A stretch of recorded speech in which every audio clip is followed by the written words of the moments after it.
கிப்டி, தமிழ்நாட்டில் விஜய்க்கு பாதுகாப்பு இல்லை என உள்துறை அமைச்சர் அமித்ஷாவுக்கு தாவேகா தரப்பில் பாதுகாப்பு கோரி கடிதம் எழுதப்பட்டிருக்கிறது. திருச்சியில் நாளை அவர் திருச்சி கிழக்கு தொகுதியில் வேட்புமனு தாக்கல் செய்ய உள்ள சூழ்நிலையிலும், திருச்சியில் பரப்புரையை மேற்கொள்ள உள்ள நிலையிலும் உள்துறை அமைச்சர் அமித்ஷாவிற்கு தாவேகா தரப்பில் பாதுகாப்பு கோரி அவசர கடிதம் எழுதப்பட்டிருக்கிறது. ஏற்கனவே சற்று முன்பு தலைமை தேர்தல் அதிகாரி அர்ச்சனா பட்நாயக், அந்த கட்சியின் பொதுச் செயலாளர் புஷி ஆனந்த் மற்றும் ஆதவ் அர்ஜுனா ஆகியோர் நேரடியாக தலைமை தேர்தல் அதிகாரியிடம் புகார் மனு அளித்தார்கள். அதில் சென்னையில் நடந்த 2 நிகழ்வுகளை அவர்கள் குறிப்பிட்டிருந்தார்கள். ஒன்று, அவர் பெரம்பூர் மற்றும் குளத்தூரில் பிரச்சாரம் மேற்கொண்ட போது குளத்தூர் பகுதியில் உரிய பாதுகாப்பு வழங்கப்படவில்லை, வில்லிவாக்கம் பகுதியில் பிரச்சாரம் ரத்து செய்யப்பட்டதற்கு காரணம் பாதுகாப்பு இல்லை என்று தெரிவிக்கப்பட்டிருந்தது. இந்த சூழ்நிலையில் இன்று உள்துறை அமைச்சர் அமித்ஷாவுக்கும் அடுத்த கட்டமாக தலைமை தேர்தல் அதிகாரியிடம் புகார் மனு அளித்த அடுத்த சில நிமிடங்களில் உள்துறை அமைச்சர் அமித்ஷாவிற்கும் கோரிக்கை வழங்கப்படுகிறது. தமிழ்நாட்டில் தனது பரப்புரை பொதுக்கூட்டங்களுக்கு உரிய பாதுகாப்பு அளிக்கப்படவில்லை என்பதால் தங்களுக்கு உரிய பாதுகாப்பு அளிக்க வேண்டும் என அந்த கடிதத்தில், அந்த புகார் மனுவில் தெரிவிக்கப்பட்டிருப்பதாக கூறப்படுகிறது. உள்துறை அமைச்சர் அமித்ஷாவுக்கு காவல்துறையினரிடம் முறையான அனுமதி பெற்று விஜய் பரப்புரை மேற்கொண்டாலும் உரிய பாதுகாப்பு இல்லை என்று அந்த கட்சியின் நிர்வாகி நிர்மல்குமார் இன்று உள்துறை அமைச்சர் அமித்ஷாவுக்கு கடிதம் எழுதியிருக்கிறார். இதனால் திருச்சியில் விஜய்க்கு அளிக்கப்படக்கூடிய அந்த பாதுகாப்பில் மாற்றம் ஏற்படுமா? நாளை திருச்சி பரப்புரையில் விஜயின் பிரச்சார கூட்டங்களில் வழக்கமாக ஏற்படக்கூடிய அந்த கூட்ட நெரிசல், வாகன அணிவகுப்பு ஆகியவற்றிற்கு ஒழுங்குபடுத்தப்படுமா என்ற கேள்வி எழுந்திருக்கிறது. இது குறித்து மூத்த பத்திரிகையாளர் ஐயநாதனிடம் கேட்கலாம்.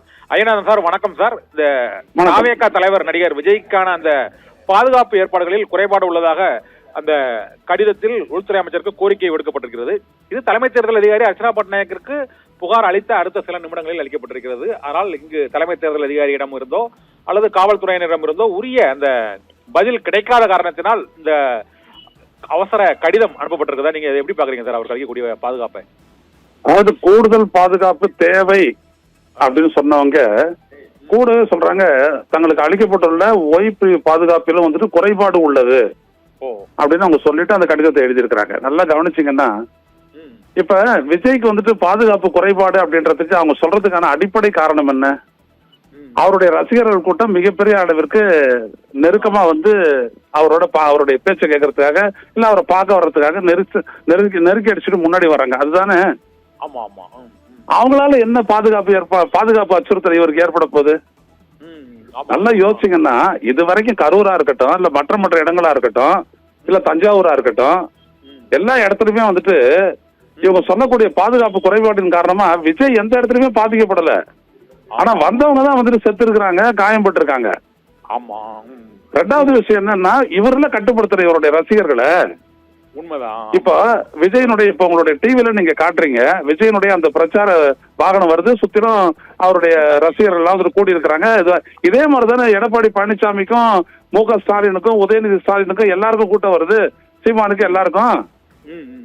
அவனெல்லாம் யாருமே சொல்லலையே அதனால பாதுகாப்பு குறைபாடு அப்படின்னா சொல்லலையே.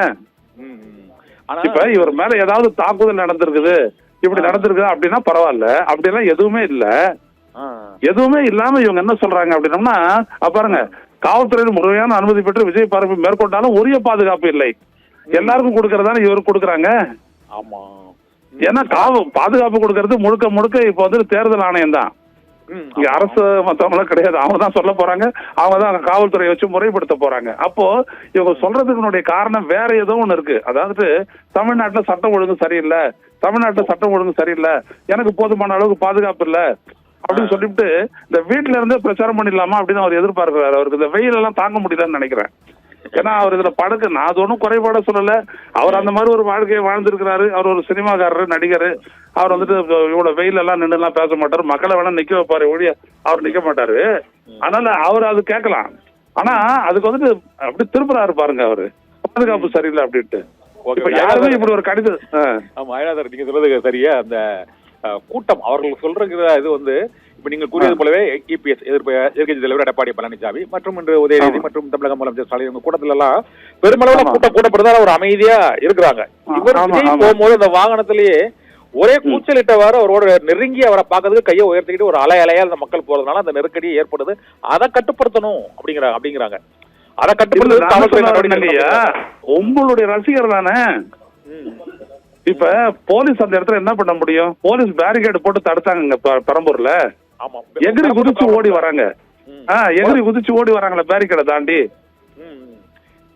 பெண்களை எகிரி குதிச்சு ஓடி வந்தாங்களா அவருடைய ரசிகர்கள்? அப்ப நீங்க எல்லாம் அதை கட்டுப்படுத்தணும்.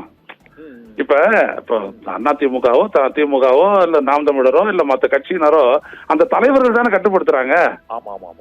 ரெண்டாவது அவங்க ஒண்ணு அவங்களுடைய தொண்டர்களை பார்த்து பயப்படலையா? அவங்க இவர் வந்து அச்சுறுத்தல் இவருடைய ரசிகர்களே எல்லாம் சொல்றாரு இவரு. அது எனக்கு புரியவே இல்லை. இவர் எப்படி சொல்ல முடியும் அந்த மாதிரி உங்களுடைய ரசிகர்கள் உங்க மேல? அவருடைய பாதுகாப்புக்கு எந்த அச்சுறுத்தலும் கிடையாது. ஆனா ஏன்னா ரசிகர்கள் தான், அந்த ரசிகர்கள் பாதுகாப்பு. ஏன்னா நெரிசல் அவங்க தான் இறந்து போறாங்க. ஆமா, இல்ல கூடுதல் கட்டுப்பாடுகள் எதுவும் விதிக்கலாமா சார்? இது தேர்தல் ஆணையமே அந்த இல்லைங்க கட்டுப்பாடு விதிச்சா இவங்க என்ன சொல்லுவாங்க, எங்களை வந்து கட்டுப்பாடு இப்ப ஒண்ணும் இல்ல. அந்த சேலத்துல இவங்க இது பண்ணாங்க, பரப்புரை பண்ணாரு விஜய். அந்த இடத்துல அப்படியே வெயில்ல இருந்து ஒருத்தர் மயக்கம் போட்டு வந்து செத்து போயிட்டாரு. அடுத்தபடியா வந்துட்டு பாத்தீங்க அப்படின்னம்னா வேலூர்லயும் தஞ்சாவூர்லயும் என்ன சொல்லிட்டாங்க, நீ டென்ட் போட்டாதான் நான் உங்களுக்கு பர்மிஷன் கொடுப்போம்ட்டாங்க.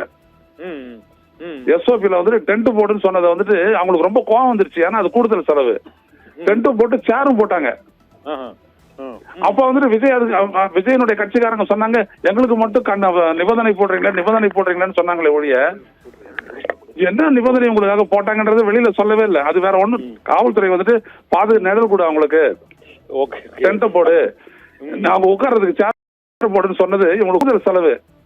அதுக்காக இவங்க வந்துட்டு என்ன பண்றாங்க, கரிச்சு கூட்டுறாங்க. அன்னைக்கு மேல அந்த குற்றத்தை சாட்டினாங்க. இன்னைக்கு யார் மேல குற்றத்தை சாட்ட முடியும்?